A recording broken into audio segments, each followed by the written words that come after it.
Hello, everyone. I'm Ian Smith here with FedSmith.com, here to talk to you about the 2026 COLA increase that was just announced. This is very important information for federal retirees and those of you who receive Social Security payments. So let's get right into it. Next year's COLA increase will be 2.8%.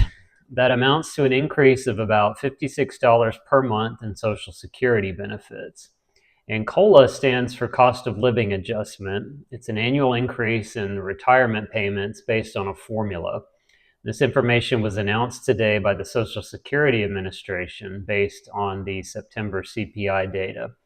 The announcement was a little bit delayed. It was supposed to be earlier in October, but because of the government shutdown, it wasn't announced till today, and I'm recording this on October 24th, 2025. And here's how the 2.8% COLA breaks down for federal retirees. There's a little bit of a twist to it because it is higher than it was expected. It's prorated for some federal retirees. Civil Service Retirement System retirees, that's CSRS, they get the full COLA, and that's again 2.8%. However, if you're under FERS, that's the Federal Employees Retirement System, it's 2%. And this table breaks that difference down in a little bit more detail. As I mentioned, FERS retirees get a prorated COLA under some circumstances, and we're seeing that in 2026. If the increase in the CPI is 2% or less, then the COLA is equal to the CPI increase. However, if the CPI increase is more than 2% but no more than 3%, the COLA will be 2%. Again, that's the case for 2026.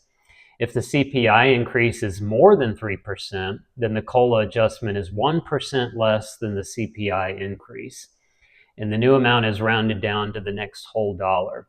And in some recent years, we've seen that full 1% reduction in the FERS COLA when the CPI or when the COLA ended up being over 3%.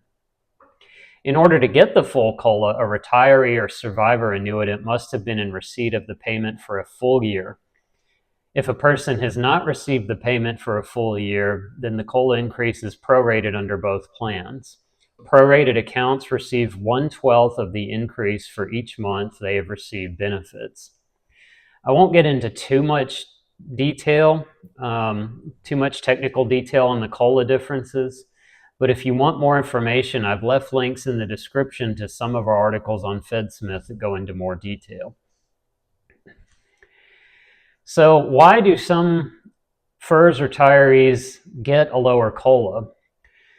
Well, it's when the CSRS, Civil Service Retirement System, was created, the Social Security system did not exist.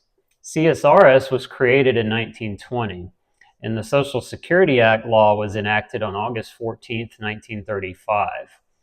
When FERS was created in 1987, federal employees under FERS received benefits that CSRS employees did not receive.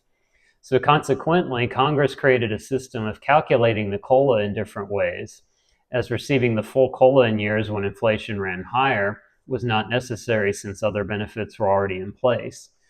Now, as to what those benefits are, you can see on the slide here that FERS retirees get matching funds for the federal government invested into their thrift savings plan accounts.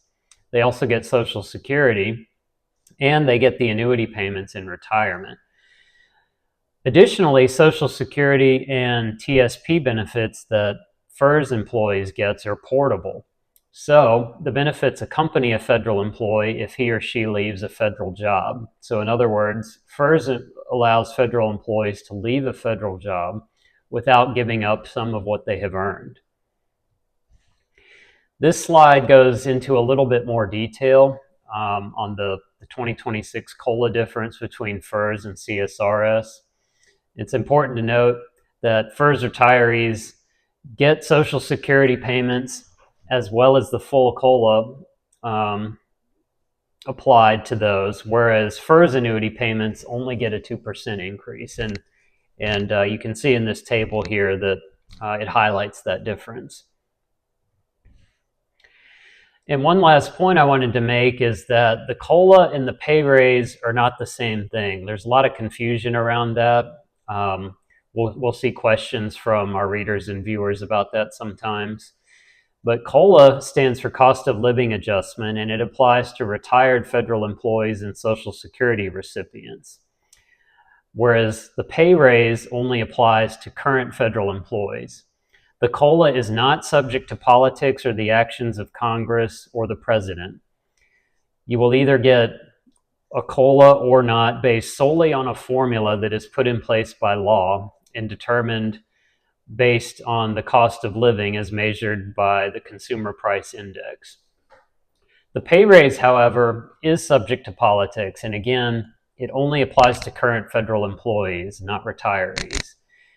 What happens in a typical year is that the president will propose a pay raise, usually in the spring, and Congress normally will remain silent on whether or not to give federal employees a pay raise for the following year. And the president then sets the amount of the raise. That normally happens in August when the annual pay plan letter is issued. The process does not have to play out that way, even though it normally does. Congress can and sometimes does get involved, and they will override whatever the president proposes for a pay raise via legislation. But Congress is not legally required to do that. But those are the key differences in the COLA and the pay raise. Sometimes people will use the terms interchangeably, but again, they're not the same thing. So just to quickly recap, the increased COLA payments will begin in January for federal retirees and Social Security recipients. And I've also left links in the description to some of our articles with additional details. Thank you for watching today, and I hope you found this information helpful.